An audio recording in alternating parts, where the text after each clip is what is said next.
I love this show. What a perfect day to go shopping. Beautiful. How thrilling is it that we're together again for season 3? It's wonderful. Hi folks, welcome. Like, subscribe, hit that notification bell so you know when I post new videos. Making the Cut is an American reality TV series created and presented by Heidi Klum and Tim Gunn. I did not know that they created the series. Oh my gosh, we learn every day. The series premiered on March 27, 2020 on Amazon Prime, and you can best believe that I watched that first season because I love this show. In March 2021, the series was renewed for a second season. The second season premiered on July 16, 2021. Of course, I saw it as well. In April 2022, the series was renewed for a third season, and the third season premiered on August 19, 2022, and I just finished the third season. They were doing weekly episodes, so I waited and I watched everything all together because I'm that kind of girl, and I like to watch my series in clumps. So when I watched season 1, I love, first of all, let's start with Tim Gunn and Heidi Klum. I love them together. I know they've been doing, I think they did Project Runway, correct me if I'm wrong. But I feel like that's what they did together, so they're not new to hosting together. And I love their dynamic. I think they're absolutely fantastic. Heidi is absolutely gorgeous. I love Heidi Klum, but she's ruthless. When she's eliminating people, she doesn't even break a sweat.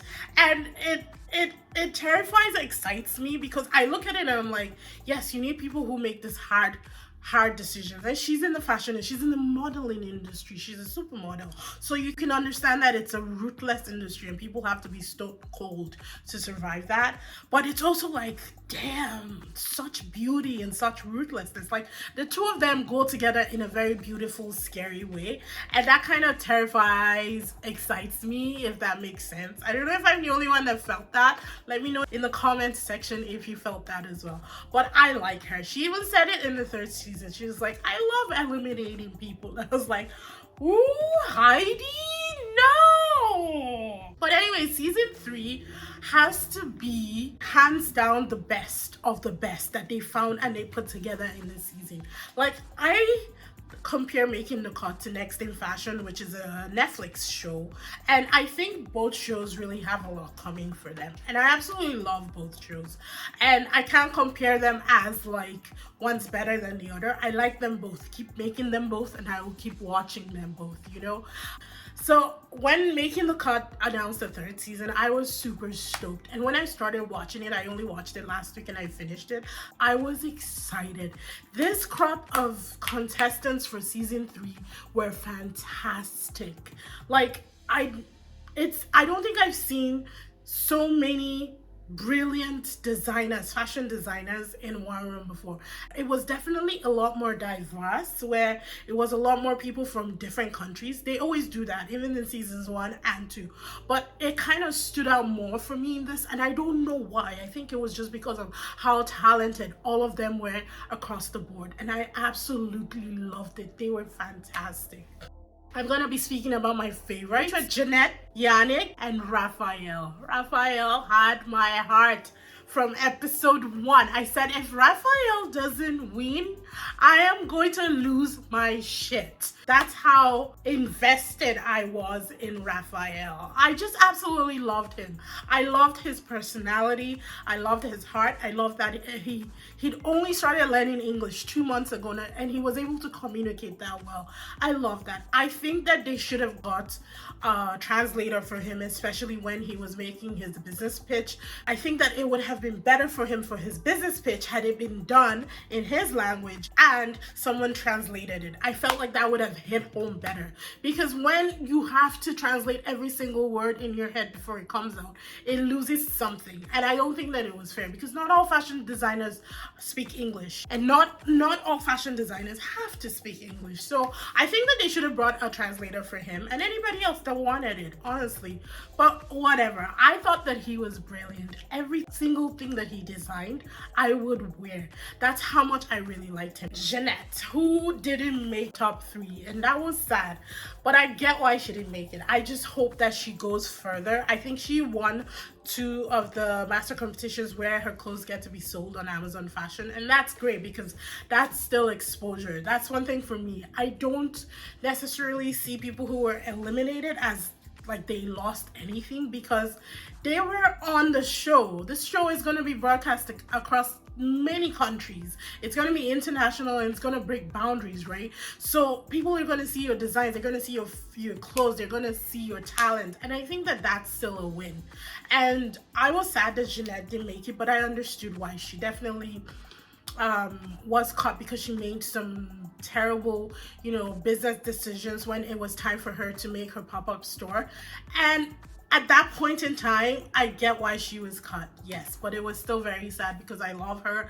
I love her heart. I love her ingenuity. I love her creativeness. And I loved her designs. I thought that she was fantastic. Georgia wasn't really my style. I hate pleats.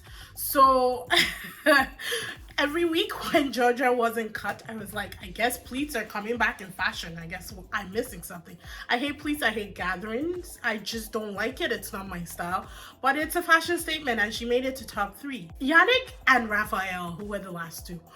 Yannick is everything that I don't literally understand about fashion, but I loved it. I loved his designs. I love the creativity. Yannick is the kind of designer where his things will run down the runway, and I'll be like, okay, I guess this is fashion now. But I'm not mad at it, because there's a difference between when someone's wearing a chair and calling it fashion, and when someone designed a garment that looks like a chair and calls it fashion. Do you understand what I mean? He screams Paris, Milan, New York, London. That's just what I see when I see his clothes walk down the runway. He screams fashion, So when he won, I was not surprised at all. And honestly, I think he deserved to win. Based on the runway, I think he did. Now, where I think they made the great decision of also including Raphael's in the store, in the Making the Cut store on Amazon, is that Raphael's is both fashionable and also accessible. So he makes clothes that are beautiful to look at and to wear, but can also be elevated and can also be used for like high class events. And that's where I think that Raphael won for me. I get why Yannick won, and I think Yannick deserved to win based on the clothes that went down the runway, because I guess that they can adapt those more to like, the international background, more to like a fashion, like strictly speaking fashion sense. And I get all that, but I think it was also a very smart idea for them to include Raphael's runway clothes in the store as well, because I can bet dollars to donuts that Raphael's clothes are selling more on the Making the Cut fashion store on Amazon than Yannick's. I don't know how to get that information, but I can bet it that that's what's happening. But overall, I thought that this season was amazing. I can't wait, and I hope that they do get another season, because I love stuff like this. The things that come out of people's minds, the things that they dare to create and dare to design. I love seeing it, and I like seeing the whole process. I just absolutely love it. And if you have the time, absolutely check this on. It's on Prime.